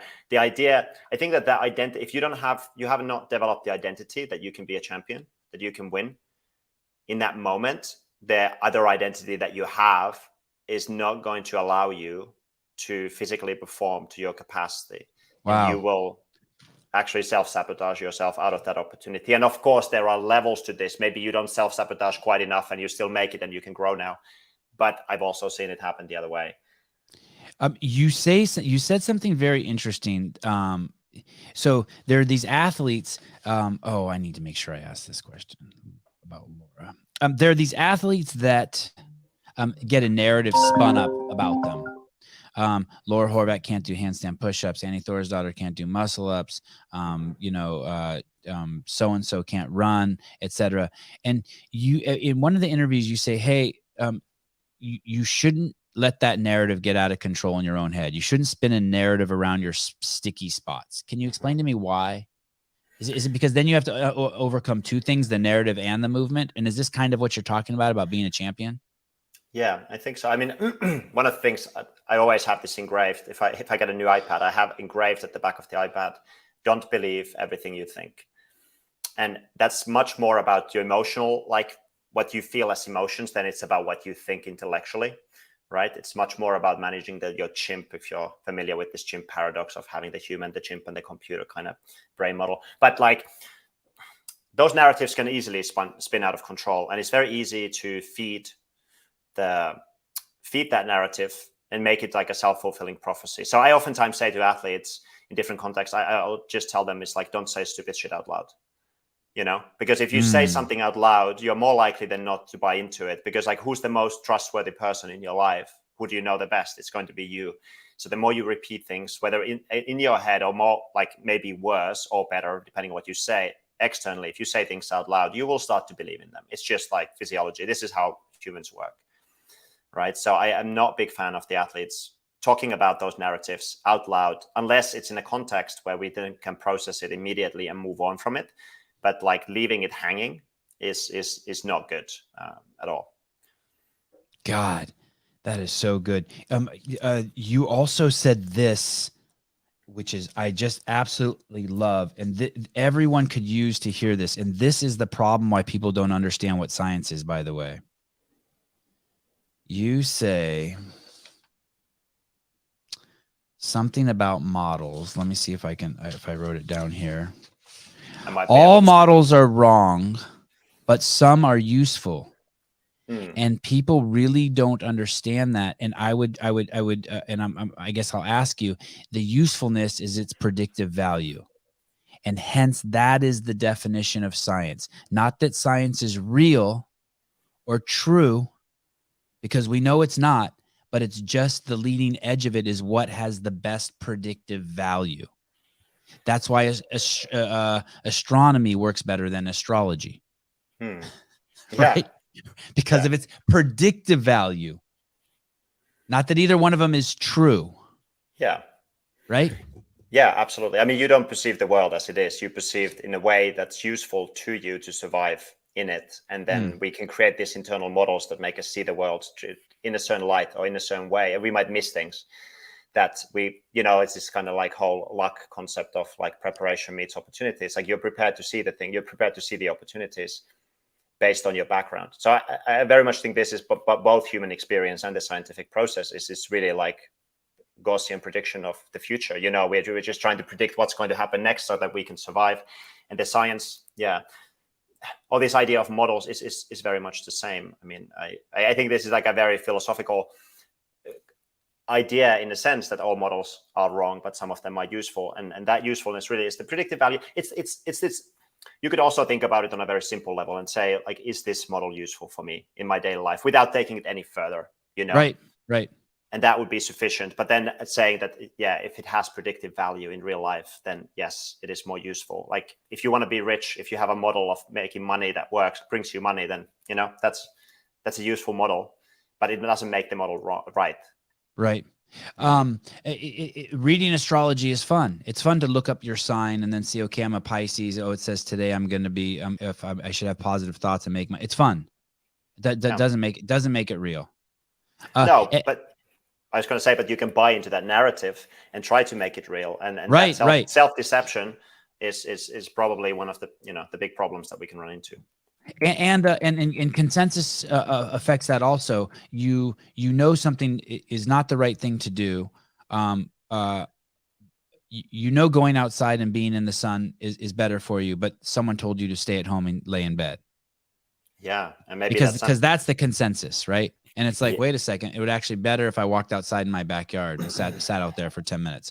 Or I don't feel good and they say to rest, I actually should go sit on the assault bike for 10 minutes and pedal slowly.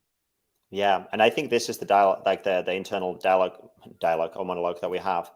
Oftentimes, I think that the worst thing is that when your own word, like when you are your own worst enemy, when you say those things and you do those things, you kind of, if you have that feeling, I think that a lot of these athletes are good also because they have this feeling that they should go and do the thing. They should go and train. They might not feel great, but they feel like they should go train. Someone else is not going to have that same sensation. It's very difficult for them to become, in this context, for example, a great athlete.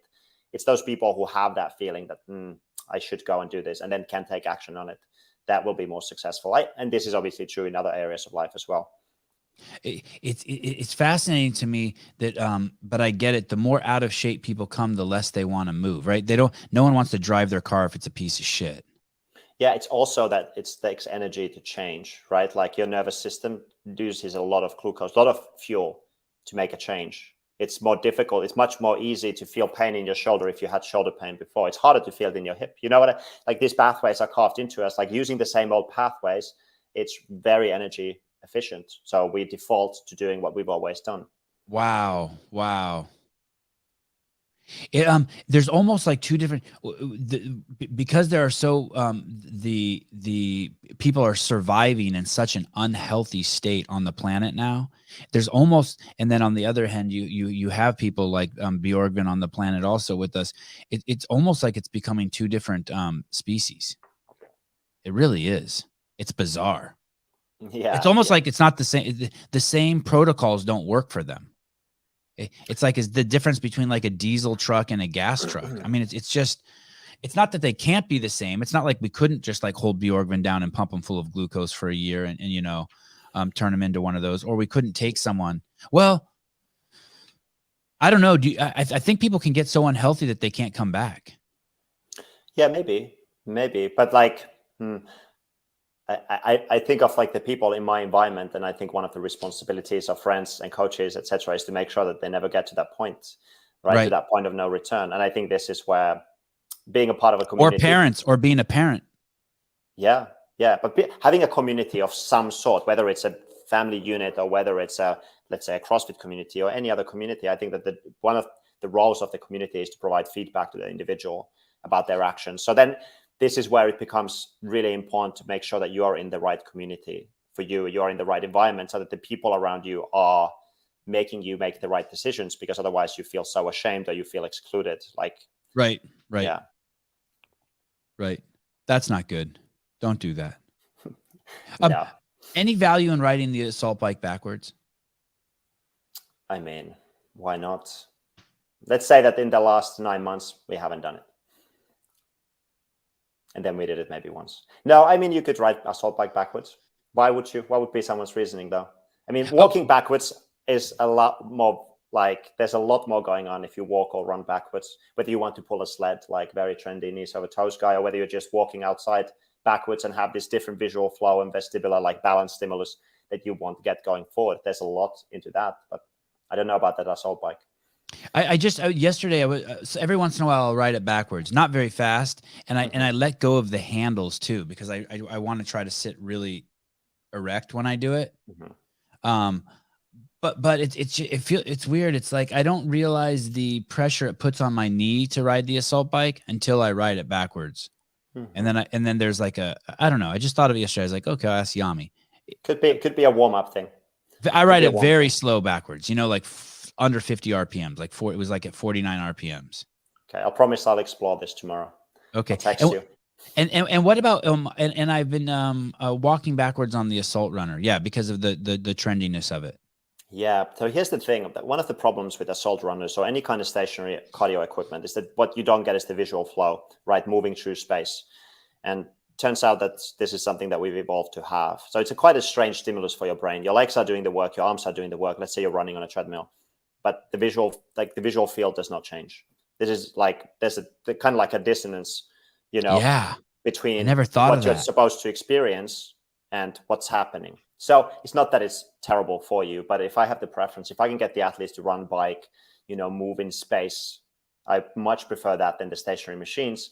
But it's very nice to have the truth monitor in front of you telling about your effort, and then controlling that effort maybe. How's the guitar coming? Well, I've bought more guitars, which is nice. Whether the skill level, I would say that I'm definitely one of those guitar players that the number of guitars is not proportional to the capacity. Do you play every day? Yeah, typically I'll aim to play at least 30 minutes every day. Wow. So let's say you come home, it's a late night. You come home, you train with the guys, and then you have a meeting, and then you guys go out to dinner, and you come home and you're tired. Will you make sure at least you pick it up for 5 minutes? You know that the trick is that I picked it up in the morning before I did anything else. Okay. That's the trick. Yeah, like I'll make a cup of coffee for myself in the morning, and then I play guitar. All right. How and the Icelandic? You said you're going to learn Icelandic. Is that what I hear there? I read into that and I think, okay, that ties into his commitment of maybe staying there multiple years. Yeah, absolutely. I mean, I think it's like at some point, I've traveled so much in my life. I've lived in so many different countries, like besides like UK and France and Finland, that I think it's. I know for myself that I need some kind of commitment devices to be able to actually commit to staying somewhere. So like officially moving to Iceland is one of them. I think committing to learning the language is another one of them. I'm just basically, again, knowing how I am, trying to manage who I am, and then just trying to put these things in place so that I know what I'm going to do in the future, so I'm not tempted to go and move somewhere else.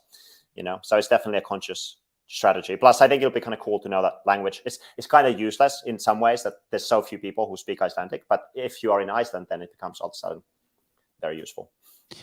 Do you own a home anywhere on the planet? No, I've never even owned a car in my life. Wow. Okay. Do you drive? Yeah, I drive. I drive. And in Iceland, you need to drive. Yeah. This is your very first picture on Instagram. This is from 514 weeks ago, July 8th, 2012. I've probably posted 20 times since then. I know you are not a big poster. You'll just wait and see. One day I will start. Normally when I'm scrolling through people's Instagram, I say, and I'm doing research on them, like scrolling down to the bottom with yours. I was like, zing! Oh, we're there. We're at the bottom. And there's Annie. Where is this? This is in LA. This is after this is how it begins. So this is the beginning of the game. So there's Carl Pauli in the front with overexposed face. And then the background, on the right, there's another Icelandic guy. I cannot remember his name, unfortunately. I do know him. And then there is Annie, and then there's Frederick there as well. So this is before the games in 2012. Yeah. Yeah, crazy. So it started with her, and it's still going with her. Yeah, it's kind of crazy to think how long it's been. But, we very consciously from beginning wanted to commit to something long term. Like as an athlete, it's very easy to go very hard. Like not anyone, but a lot of people can go very hard 3, 4, 5 years maybe. But it's much harder to have longevity. So, just from a training perspective and just from the mindset perspective of living that athlete life for so long, I think it's just so important to think about like, what is it that you could do? What is it that you could do? And then what is it that you would do? And like have those, that's like Jordan Peterson thing, right? But like have those two things, make sure that they actually are, we do things that are sustainable, very long periods of time, and not do things that might be great for one season, but that's the end of the game, And it hasn't been, it's not easy. No, and I don't feel like it's got any easier. Sometimes I think it's like I should be really so much better at this right now than I am, because it doesn't feel easy on a daily basis. Like I don't think I experience easiness in my work very often. There's flow at times, which makes things feel easier, but like a lot of times the process is, what was it Ernest Hemingway who said that writing is easy? You just stare at the typewriter until you start to bleed from your eyes. Wow. And that's kind of like how it is in some ways. Maybe that's a little extreme. It's not that hard, but it's definitely not any easier. There is an evolution and a development, and it probably isn't stopping now that she's doing team, that happens around these superstars like Annie, right? So you have Rich Froning. If you met him in 2010, I would go over to his house and I had him, and I had him all to myself. My wife and I went over there. We hang out with him for a week. There's no one around us. It's just me, her, Rich. His dad comes around. We take pictures. We watch him train. We film. We got him all. He's ours. Now, if you go see Rich, I'm guessing it's not like that at all, right? It's a whole fucking, it's the mayhem empire. So you meet Annie, and she's this young girl, and you have her all to yourself. You have your own clay. And now all of a sudden, you have her parents who have ideas for you. Mm-hmm. And then she gets a boyfriend, Frederick Gideus, who has ideas for her. And then now you have this team, and then you have a gym, and then you have the president of fucking Iceland wants to meet her. And then it's just like, holy shit, there becomes this whole social phenomenon that happens around these people. And you're still the guy who just trying to tune the radio. Mm-hmm. Is that the hardest part to manage? Just all the voices now that are in the room? And Yeah, not so much now. I think at some point in the process, I think our relationship is at the point where we talk really openly about anything. And I think was that scary at first? Yeah, maybe, when I was in my late 20s, early on, as I've grown, I feel like I've, through this work, partially I've grown as a human quite a lot. And those conversations have become easier. It's also like understanding that those conversations are essential. like for something to work long term, you can't like have a relationship with a person as a, you know, working relationship and friendship if you're not willing to talk about things that are hard to talk about. Like it's just not real, that relationship then. But I think there is this side of helping the person to manage what they have going on, and then being able to manage the other people, keeping the outcome in mind of what, you know, what we're trying to accomplish. And that's definitely a challenging part of it, but it's also a part that I think coaching athletes at this level, as a coach, you have to accept that that's part of the job description. You know, that is part of the work. If you can't manage the people around, then it's not going to work because there is too much noise. As you were saying this, I was thinking about just in terms of relationships in the most superficial way. It's like, the first time you fart around your girlfriend, right? It's like, well, at some point she's going to have to know that I fart. But it's like that. You said it. You're right. When you're young, there's an intellectual dishonesty, but it's for sincere reasons. You want someone to like you, and then you realize, oh, but this person would actually, if we're honest with each other, there'll be a respect that's deeper than liking. Mm-hmm. Yeah, but I guess it's kind of like in a relationship that you can either pretend to be someone at the beginning that you're not and figure it out 5 years down the line or later, or you can be who you are and see if it works from the beginning. And, you know, I don't say that, like, I think the first few years with Annie, for example, we were kind of like figuring out how we work best together. But in that time, we developed the trust both ways that we can talk about things. And it has to go both ways. She needs to feel also, I think, importantly, that, you know, I trust her so that I can go to her and speak with her about things as well, as much as she trusts me. I think that trust is a two-way stream. It's very hard to have trust just in one direction. There's this conventional social norm that people will judge coaches who take credit. And I'm like, why? Like, Ben Bergeron should be able to fucking be like, fuck, I had Katrin and Matt Fraser in the same year. Fuck you, I'm the best. I don't got a problem with that. People are like, like the coach should be humble and be like, the athlete did it all. I'm like, what? Why? Yeah, I think, like, am I missing something? What's the logic? Is there a logic to being a humble coach? Like, what, like, why is everyone so hard on the coaches?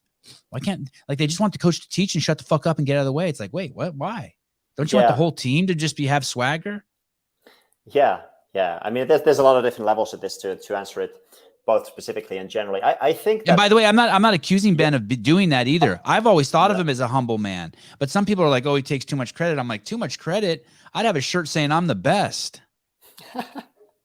Yeah, I would have probably wear a shirt where that would say, I don't know. But I think it's like, for me, at least personally, like, I'm very much more in the camp of, you know, some people have this confidence where they just believe in what they say. And I don't necessarily believe in what I say a lot of the time, but I know that I will say it with enough conviction that someone else will when it matters, you know. But I'm the kind of person who's always, it's kind of knowing, you know, again, all models are wrong, some are useful. So I know I'm wrong. It's just like, how wrong am I? And at least for me, I've definitely had early on, let's say that after last year, I have no doubts of my contribution to Annie's career, for example. But let's say that in the past, it's like, did she win because of me, or did she win despite of me? You know, would she have been greater with someone else than she would have been with me? I think it's important that if you care about your work, that you ask those questions. You know, it's also important to find answers that support you and like your own confidence and your own ego and your own identity, where you can have confidence that, yes, this actually, like, I made a significant contribution to their success. But I think it's also healthy to have a little bit of that humility and not just jump on the boat and say like, hey, of course it's because of me, because the truth is you don't know. Right. What about last year? Was last year like, because your athlete has been through so much, so many, I don't want to use the word obstacles or challenges, but just so much, right? I don't know how to, but she had a kid, she has a husband, she has a house, she has a gym, she has an injury, she has a time off. What about last year for you? What happened in you last year? And was it because of the outcome, or? I think it's partially the outcome. Like, you need to have some level of success to build confidence. But I think it's also the amount of work that we had to do.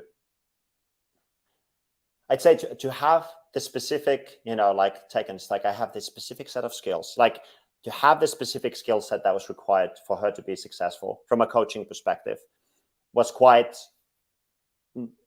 like, osteopathy, Chinese medicine. I study functional neurology. There's a lot of these different things that you had to have, plus the experience of coaching athletes at that level, that I think were all essential parts of her being able to be successful. So you could have had a team of people who could have maybe done that. But I think to have one single individual that has all that knowledge available in a practical usage at their hands, it would have been extremely difficult if it wasn't me. And that was kind of like my feeling. And I don't oftentimes say these things. It's not very easy for me to praise myself, especially in public, because that's just not how I operate traditionally. I'm more the Finnish, I don't necessarily.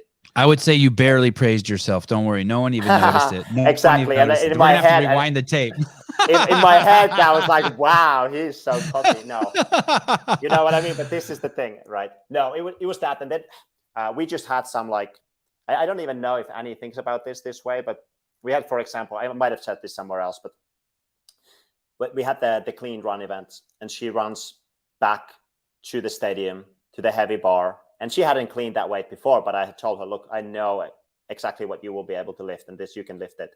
But she comes to the stadium and she does this and gets the audience to cheer her on, and she makes the lift. But I didn't need to see the lift. When she did this, I knew she was going to make the lift. And that was something that we kind of set up 2 months prior on a run together, talking about narrow and broad focus and using either one as strategies to fuel your performance at the right time. So I don't think she did it like consciously. It was an unconscious thing. But for me, it felt like that was the seed that we planted 2 months ago, And so that was, for me, it was a very special coaching experience, just to see that seed grow, and bloom just at that right time when it was needed for her to, to do as well as she did in that event. It's like you saw the work you guys did.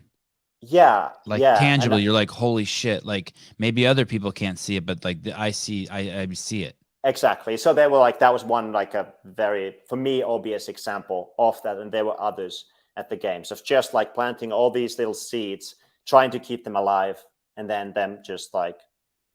When you see an athlete do that, some in the crowd, some might think that they're summoning the crowd to get energy from them or to get them to cheer. But maybe what we're seeing is they know they're going to do it.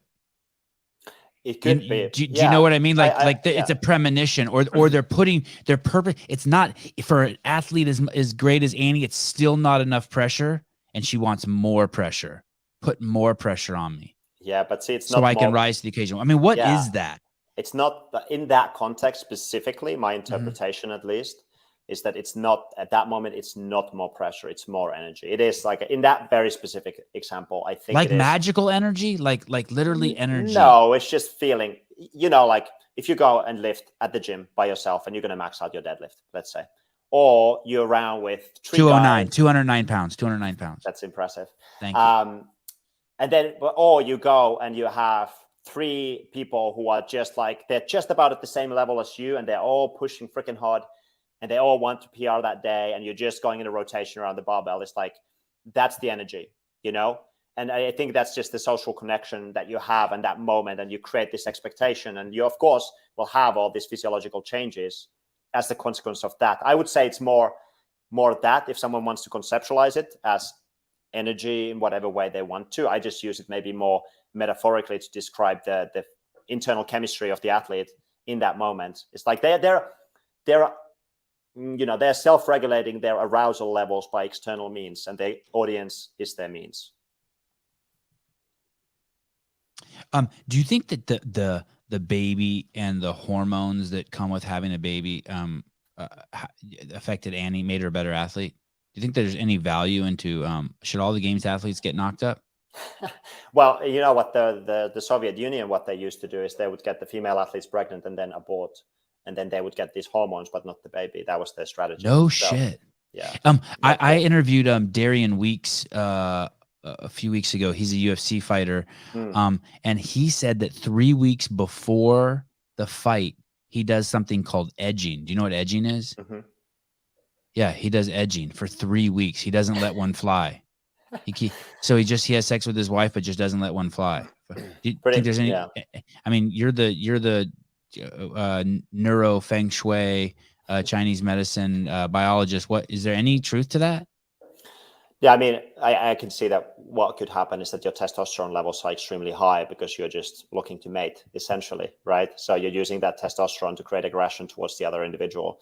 In that context, now you're fighting for the same female, potentially, even though you're not, but you can create that story in your head and use that powerfully. Maybe, I don't know that physiologically that there is, but I bet there's some research. I'm sure someone's written a paper about this. Yeah. Someone needs to check it out. I don't know. I mean, what would you do? You'd get 100 men and just have them do that edging to test their testosterone, and then have them do that edging technique every day, and then then they need to have and then retest a willing female or male, whatever they prefer, companion to perform the act. So maybe you don't even need someone else. But maybe then it's different. you know that from your brain perspective, you touching you versus someone else touching you is it's like very different circuitry. So unfortunately, that is true. Yes. Yeah. It's not the same circuitry.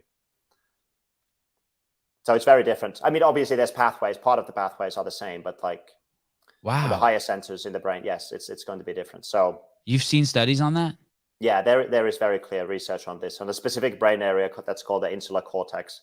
That is like an important integration center in the brain, but it's also kind of like where emotional pain and other things are kind of like, not that things are located in the brain, that's clearly, but it's an important part of that network for sure. Yeah.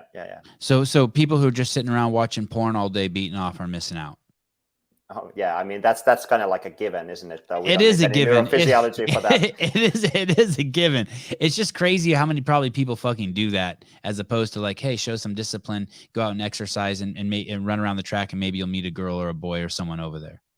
Yes, it's kind of good to connect with real people. Wow. Spoken, Jami Tikkanen. It's good to interact with real people. That's the highlight of the podcast. 146. How are you on time? Do we have a few more minutes? Yeah, absolutely, no problem. What do your parents do? How did you get? Why are you the way you are? Are they still alive? Your parents? Yeah, they're alive. They're retired. My dad was an IT guy, first for a bank and then for a university, and my mom's done secretarial jobs in both private companies, fire departments, etc. And they're in Finland. They're in Finland, yeah. Up north by Mikko, or down south in Helsinki? Yeah, so Mikko is like, if Finland is like here, Mikko is kind of like here. He's not really that up north. My sister lives all the way up north, and my parents live more in the east, closer to Russian border of all places. You guys don't like the Russians too much, right? The two cultures aren't too friendly? It's not so much that we don't like the Russians. I think the Russian people are great, but I think that it's more the potential threat that's always been there, for Finland of Russian invasion. With, we used to be part of Russia, then we had the Winter War. We've had a lot of history, What year was that? I had no idea. Finland used to be a part of Russia. What year was that? Oh, that was before the First World War. Okay. Yeah. So we got our independence only after that, and we were part of Sweden also in the past. So we've been part of a couple of different empires in the past. But yeah, there is definitely this sense of threat from. Because when I went there and filmed with Mikko, I remember asking, St. Petersburg is just right over the border, right? Yeah, it's not too far. Okay. Is it still called St. Petersburg? Yeah, I think so, at least in English. And I remember asking some of the Finnish people, have you gone to St. Petersburg? They're like, fuck no. Yeah. I was like, okay. Yeah. Don't ask that question again. Your time out of Finland, when you go back there, do you culturally assimilate well, or have you become too lively, too gregarious? Yeah. So I normally, when I go to Finland, I go for a couple of things. I go see my family, or I go see my friends. My friends, I think, generally tend to be people then that are also a little bit more outgoing and more open than typical Finnish men would be. Or I go hiking, which is then I'm going to be in the wilderness and not see people. So hard to say. I guess the joke was that I was the Finn that got thrown out for being too extroverted. And yeah. No, go ahead. No, I was going to say, yes, I am more extrovert than introvert, I think. More extrovert than introvert. That didn't make any sense. More extrovert than introvert, but also I'm still Finnish. I'm aware that I'm not American. My level of enthusiasm and excitement does not show the same way as it does. if you're an American and you haven't been to Finland and like hung out there with the people, you kind of can't even imagine. You kind of can't even imagine it. This is as good as it gets with Finnish people. So yes, Jami is raging right now. He probably Yeah. did a line of coke or something before this. I mean, he is going completely off. The team. I had Khan on, and Khan had. I think he had alluded to the fact that he wasn't the first choice. That there were actually that he was the third choice. That there were two other dudes that were proposed to be on the team before him. Is that hard for him? I mean, he seemed to handle it well, but is it? And you have these people who are at different levels, right? You have this someone who's like done everything you could do in the sport, Annie, and then you have people like Tola and Khan who have not, and then you have sort of a Lauren who's in the middle. Now, that's not I don't mean that as a hit at any of them. We all know that like to make it to the games is fucking just nuts. Yeah. How is that? How is that training a group of people who are so varied in their achievements? And is it indicative in their abilities too? Do you have to like, oh God, sorry, Khan. Do you have to like slow everything down for Khan because Annie will just run off to the side of the earth for him? No, you have to slow. No. If anything, you have to slow Khan for everyone else. I mean, I don't know if you ever trained with this guy. No. I don't know anything about him except that he's fun to look at. Yeah. Talk to. Yes, both. He's a beautiful human being for sure, and he's also just a complete beast. Especially when it comes to conditioning, like there's very few people who can hang with him. Like he's pure physical, like potential and ability is extremely high. Like he's easily top 10 games athlete if he gets everything right. But I don't think he's had coaching in the past, and I think also like the lifestyle has not always supported the athletic performance. So that's been kind of like with him. It's been important to try to dial things in. Nutrition, sleep, things like that, but do it in a way that will work for him. This thing, like it's not that just people will be able to do certain things. It has to be something that he can do long term, and that's been like what we've been working with, just really taking him into account as a person, how he is, and everything else. But no, I don't.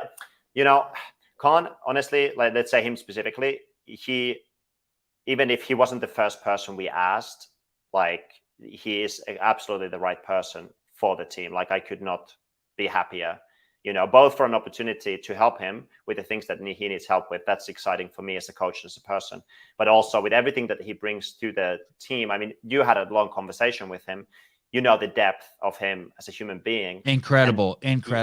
Yeah. And one of the first conversations I had with him and Annie, when we're talking about the expectations and the pressures of being in this team, it's like, look, there could be someone else in the team that would make the team better as an athlete, but you will make the team better as a human. And I think that is like why he needs to be there. And then on the other side, well, he's a freaking crazy athlete, like he can perform when he needs to perform, and he will sell his soul in a competition if he has to.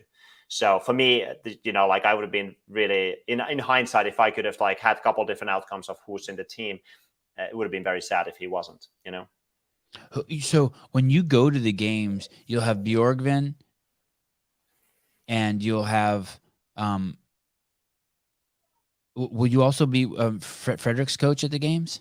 Well, I think Frederick is most likely, and he can speak for himself. He's probably going to be helping me with the team at the games, regardless of the outcome of the competition. But what if he makes it as a Masters? What if he makes it as Yeah, then that's the decision we have to make at that point. But like as it stands right now, I think he's going to be, helping with the team. He's got such good experience in that context, from doing the grid, from being there with the guys all the time. Like he's there every day with us, like training, and then also helping the team, and all the individual athletes. He helps Björkvin and Katrin a lot as well. So that's at least, where we are right now. But there is going to be, obviously, everyone needs to make it true. But let's say that things go as they would.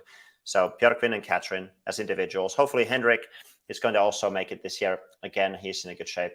And then we have the team. So it's going to be, for a small team of us, it's going to be a lot of moving parts to manage for sure. Dude, that's an understatement. I'm trying to think. I guess the athletes do spend a lot of time just alone or with each other too. So you have time, and I guess what's the bigger challenge, managing a team and an individual athlete, or one male and one female? If you have Bjorkvin and Katrin. Yeah, I mean, I've done Annie and Björkvin, and then have a Right. Frederick in Okay. that mix, have Henrik in that. Like I've done this male-female athlete thing, and what it looks like in practice is that I don't see anything at the games. That's my experience. I haven't seen the CrossFit Like you're games. just looking at the TV sets. I'm looking at the TV, or I'm working with the other athlete, getting them ready, and then reviewing footage afterwards. Okay. I rarely go out to see the events. It's also good for my like adrenaline management. Like if I go there every time, get hyped, then I don't train to that weekend. At least not enough to kind of get rid of that adrenaline. I'm going to be cooked by the time of the weekend is done. So I try to be very conscious of managing that. And typically, I just have my hands full all the time at the games anyway already. But I think with having team and the individuals, because they're going to be at different venues, that's where we need to have Frederick as a team member to really help with that process. Is Annie stepping up also? Have you seen a different side of Annie now that she's sort of like stepping up into like this team captain, coaching, mama role? Yeah, for sure.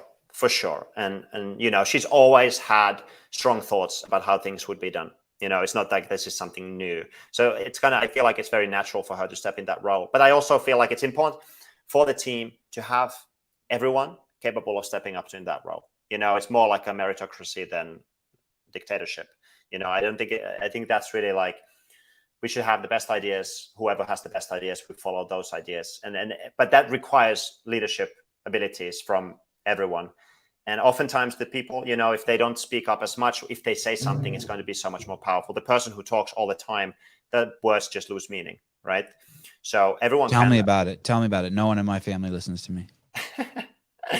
Right.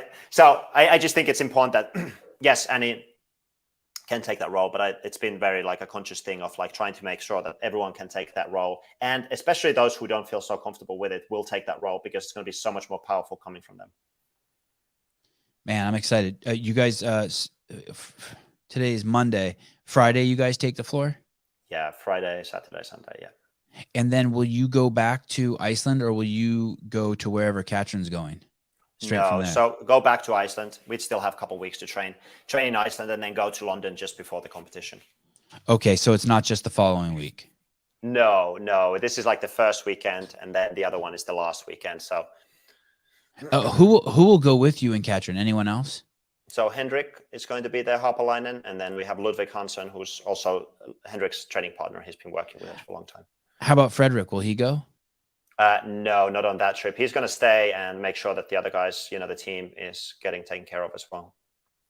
Is it hard for Annie to not go to that and support Katrin? And is it hard for Katrin not to go with you guys to Amsterdam?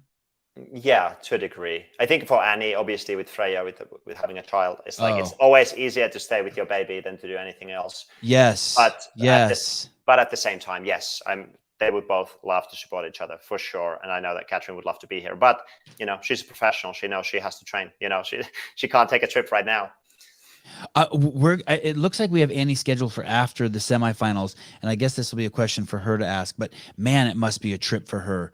She must be really torn between spending every second with her kid and having to train the way I'm seeing in these videos. Yeah.